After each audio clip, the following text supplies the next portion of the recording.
ကြောက်တတ်တဲ့သူရှိလားဒေကြတော့ပေါ့လူတိုင်းကြောက်တတ်တယ်တတ္တဝါတွေလည်းကြောက်တတ်တယ်ခင်ဗျားတို့ကဖရာယဟန္တာအဆင့်ထိမရောက်သေးရင်ပေါ့အဲ့တော့ကြောက်လန့်ခြင်းက၃မျိုးရှိတယ်ဗျနံပါတ်၁ကတော့အသက်အန္တရာယ်ကြုံလာပြီဆိုတဲ့အချိန်မှာအုံနောက်ကဆိုင်းပြလိုက်လို့ adrenaline ဟော်မုန်းထွက်လာတယ် fight flight or freeze ဆိုတဲ့တိုက်မလားထွက်ပြေးမလားတုံဆိုင်မလားဆိုတဲ့ဒီအချက်၃ချက်ကြောင့်မလို့တဘာဝဟော်မုန်းကတုံ့ပြန်တာဖြစ်တယ်ဒီလိုအခြေအနေမျိုးကြုံလာတာကတဘာဝဖြစ်တယ်ခင်ဗျားတို့ကအကြောက်လန့်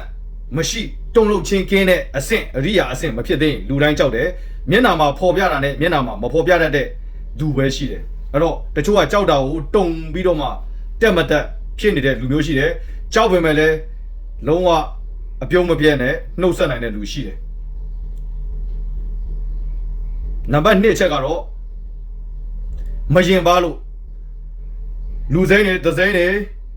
ပတ်ဝန်းကျင်တွေမရင်ပါတာကိုအတွေ့အကြုံမရှိတဲ့နေရာအသစ်ကိုသွားတဲ့အချိန်မှာဒါမှမဟုတ်ရင်နယ်ပယ်အသစ်ကိုစပြီးခြေလှမ်းတဲ့အချိန်မှာမရင်ပါလို့ကြောက်တာဖြစ်တယ်နံပါတ်3အချက်ကတော့အတိတ်က trauma တွေကြောင့်မလို့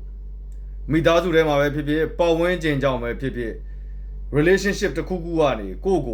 နှိပ်စက်ခဲ့လို့အဲ့ဒီ trauma တွေကြောင့်နောက်တစ်ခေါက်ထပ်ကြုံရမလားဆိုတဲ့အတွေ့အကြုံပေါ်မှာမူတည်ပြီးတော့မှကြောက်လန့်တာဖြစ်တယ်ဗျ